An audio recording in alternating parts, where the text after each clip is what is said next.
Whanaungatanga for me means our communities and the people who live in them. Not just our immediate family, but everybody as a whole.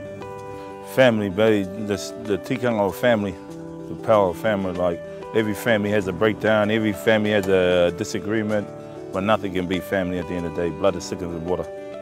I think the simple things like the dad playing football or passing the ball, dad going home tired, and he'd rather sit down and watch TV.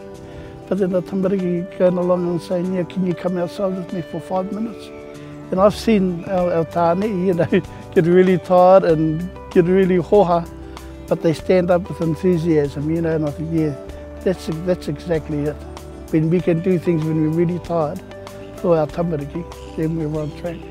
Well, I think for me, it's like, getting the support of the wider whānau and knowing that you have someone to go to, someone to talk to, someone to take advice from. It's that close bond that you have, like not just with your cousins, you could have like your friends, your childhood friends, and then you just, you just come together and that kind of thing. E tū whānau.